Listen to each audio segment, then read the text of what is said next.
South Nashville in the Edge Hill community. One time we went downtown when it was like darker, and we got to see all like the cool lights and like the buildings changing colors. That was like my favorite part. And when you like riding down a hill or going past, the breeze just like takes you away. Y'all get in a straight line. Hey, ain't we gonna win this? A weekly ride for the Edge Hill Bike Club is now helping them push toward the finish line of the Mayor's Neighborhood Challenge. I think anything you do to make your neighborhood better strengthens the city. You know, when you have a lot of different neighborhoods working hard to improve the quality of life, you're going to have a better city. And with groups like the Edge Hill Bike Club leading the charge, the real winner of the challenge is Nashville. It's already a great city, but if we all focus and work together, it's going to get even better.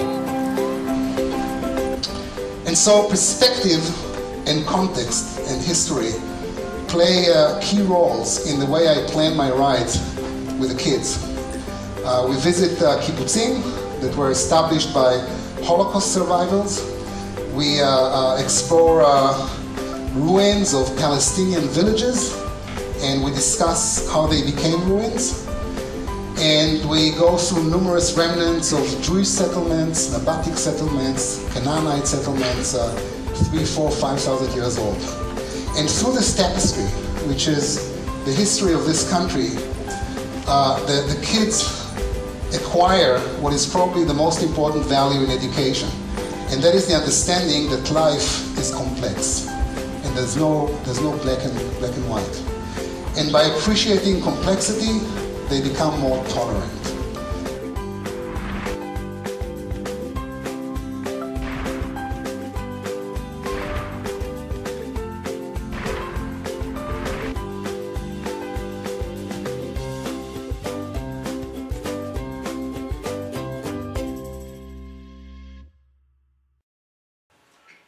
So, this is a little presentation, and I'll try to speed through it, and Terry, of course, will chime in here. This little presentation that I did up about the broader effects of children's bike programs on society. I think you guys would find this kind of interesting, and I think it really drives home the point of why we need it. And there's three general categories where it hits the most, and that's with the health and wellness of younger children. I would like to see less people in the world, well, looking like us, like this. So, yeah. And of course, the impact on crime in an area, which I briefly mentioned. I'll go into more further detail. And the building of a community, because ultimately a community only rises up as much as they support each other. And it's important for different areas to build those relationships. So, obviously you guys are aware that bike riding and other it relieves stress and it elevates mood. I think that's pretty common knowledge. But what may be less common is that there are many studies, especially by Dr. Sylvia Falcor, who from Colorado says that the chronic emotional state, a person's ability to think, is largely based on what kind of mood they're in. A person who's happy or sated or enjoying life is much able to pose and resolve life issues, much more able to pose and resolve life issues than just someone who's chronically depressed. And I think that's observably true. And of course, healthier bodies leads to happier lives. This is what I was talking about briefly earlier. Who reduces crime? And I went to crimereports.com because I was curious. I started tracking it for a little while, and it's only been for a few months. But here's some graphs. Maybe. There we go. The top graph is the number of Edge Hill Bike Club events that we had that month. The bottom graph is the number of crimes committed in the Edge Hill community that month. And as you can see, it's an inverse. Now, I know a lot of people have said, and I realize this is a very small grouping of data. A lot of people think, okay, well, maybe in in December and February, there's Christmas and Valentine's Day, and maybe, you know, criminals take that time off. You know, they feel, hey, I've killed enough people, robbed enough people, I need some me time. But, you know, and maybe that's true. You know, politicians need to see their families. I kid. There's a lot of good politicians out there who support these programs, and we like them. But as you can see, it's almost a 1-to-1 ratio. And if you'll notice over here, next year we'll have a much larger collection of data. But if you'll notice over here, the fact that we had 2 months in a row caused it to drop even further the following month, which is telling me we got to be doing at least 1 a month in these types of communities to really keep crime down.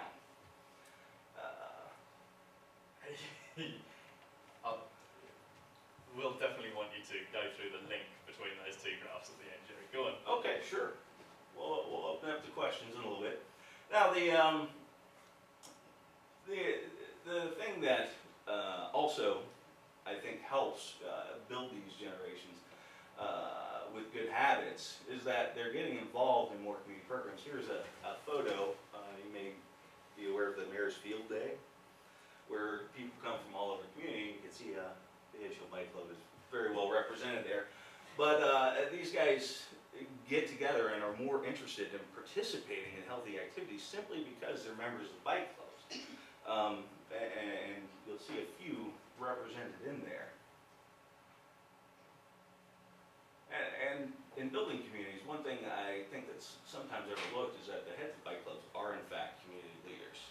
Terry, although he's a bit shy to come out and speak sometimes, has been called upon to come out, and this is a lecture he gave at Belmont University to the students there about the impact of bikes in the biking community and how they can contribute.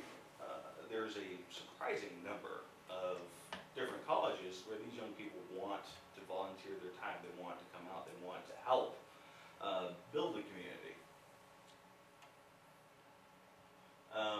Here's our registration session. For those of you who've been tracking the Edgehill Bike Club, we recently branched off into the Sudicum area, which is another very inner city area that's ridden with crime and so forth, perhaps even more so than the Edgehill community. And this was at an event where they were just they had like a lot of different government groups out there, but everybody was there because they wanted their kids in the bike club, and all these kids are signing up, their parents are kind of in the back. We gave away some free bikes that day, and you know, we're about to launch a bike club in that area to help them out. And the bike club creates an environment where people can just enjoy each other's company. There's no conflict. There's you know, we might have bike races every now and then at an event or something like that. This is something where people come together in a positive environment and can feel like they're contributing something to the group, which is the basis, I believe, of building a community. And finally, and this is the most interesting thing, I'm going to hand the thing over to Terry here so he can tell you more about it. But there was a situation where Terry noticed as he was running his bike club and getting more kids out there that some of the parents were coming out and started contributing to the time. Terry, can you take a stand and tell them that story? Well, once we started the bike club and started teaching the kids how to fix their bikes, ride bikes and stuff like that, we'd be taking bike rides. We had more parents, and even the daddies wanted to get involved. So as we've been taking these bike rides, the kids been wanting their parents to come out to get more involved. And as we teach the kids how to work on their bikes, since I live in the neighborhood, you know, they constantly knock on the door and everything, so I came up with, I got approved to put bike repair kits in the low-income areas and really just bike trails and all that. I've been fighting real hard to get these kids to teach other kids how to work on their bikes by putting this bike repair kit in there. So that's what I've been working hard for, more bike lanes, you know, and different areas, and just keep everything going. You know, I need the support from all my bike family to get involved, because something great is coming out of this, and I see this in the kids. I see what's going on in the community. I'm out there every day. I see the problems that's we solving through bikes. You know what I'm saying? We get these kids on these bikes, they love it. They knock on my door every day. We give bikes away almost every day. I'm constantly fixing on bikes every day. But these kids are excited. They just like, you gotta see it to this, you gotta be there to see 6-year-olds working on bikes that's teaching other 5- and 4-year-olds how to use tools to work on these bikes. So I've been working real hard on these bike repair kits. It's not that much to fix these, you know, to get them done in these areas. I already went to the MDHA area, the head people, to get approved for this. So I'm just trying to get that out there so these kids can, you know, grow to be leaders and teach these other kids how to be leaders. Stop the crime, you know, because through bikes, they have enough time riding their bikes all day, and they won't get in trouble. So it's a beautiful thing. You just have to be out there to see it, you know, for these kids to ride. Can you tell me too, what do you mean by bike kit? Bike repair kit, what does that mean? Getting it out into the community? Well, the bike repair kit is made of like this, I wish we had a picture of it. Tubing with the metal wire. Like you see in a trailhead a lot of times. Yes. Yeah. Right. It's metal It's tubing. like a station with a bunch of tools. Yeah. It's Yeah, a bunch of not that tools. many. It's a matter of cable to the post, so you Yeah. can't Yeah. walk Yeah. off You with can't them. take Like, It's concrete, Use you the know, tools. I need the concrete put in the ground. We fix it up, the tools hanging off where the kids can ride up to it and fix their bikes, you know, cause a lot of issues is flats. Yeah. You know, flats is the most thing. Yeah. The kids, you know, they get their bikes stolen and stuff like Yeah. that. So I'm really strong on giving them locks, you know, keeping them safety, and then they also using the bike repair kits to not only fix their bikes, they love to fix other kids' bikes too. Right. You know, so that's really teaching them about Did you it. build those bike stands, Terry, or did you have somebody do that? No, I really just, because I knew it was an issue in the Yeah. community. So I'm like thinking like, should I patent one or go ahead and go and get one in the neighborhood? But it's really helpful to these kids because my tools is back and forth to the office. So when they knock on the door or whatever, you know, sometimes I can help. Well, most time I'm helping them, but you know, if they can just get out there and work on it their own, because they out there from early in the morning to at night, you know, and if we get these kids the right proper tools to keep their bikes rolling instead of just leaving them out there, you know, if they catch a flat and they don't have no way to fix the bikes, they just gonna leave it outside and just, you know, lose interest. But if they could just go and fix it, they riding again the next day. So.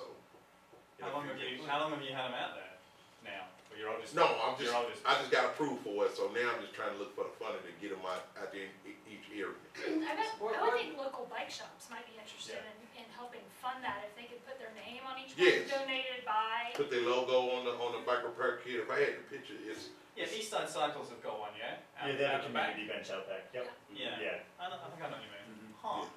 In Memphis, we have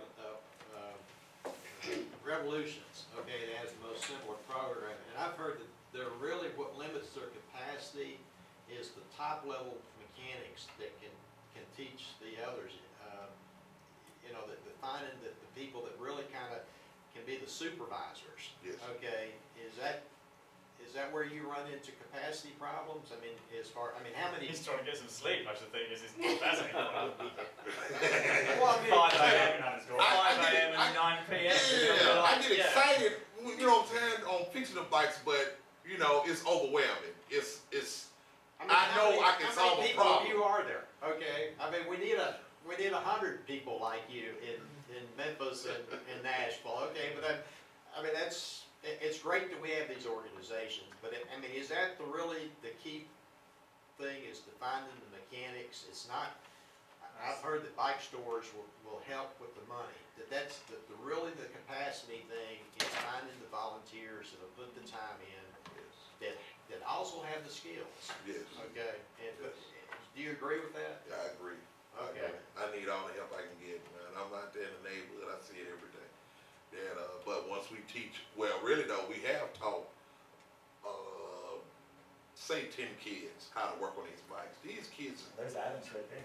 These kids, yeah, Adam, Dan, everybody we have taught these kids how to fix their own bikes.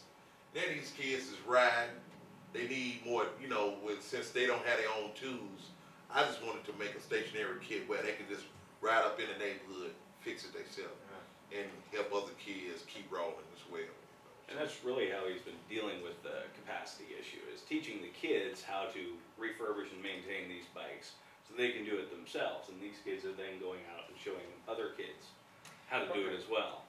But One thing about Revolutions is they take donated bikes that really need the bottom brackets taken apart. Okay, things that are more complicated than really what these kids can do.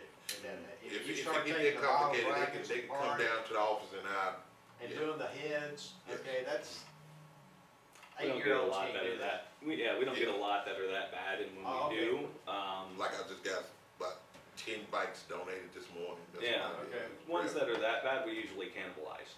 Okay. Yeah. Cool. So the bike repair kits is one big issue that, you know, I got approved for it, now I just need to get the funding for it, you know. But I know it's a help out a lot. I guess you're right, there's more kids' bikes in Memphis than there are kids. Okay, they're hanging up in the garages, okay, the kids are outgrown them, but they're probably figuring out how to get those bikes out of garages and recycled is, I guess, a challenge. Yeah, I wanted to ask about bike libraries actually. That's one I wanted to ask you, Chance, about that. Good point, Mark. Well,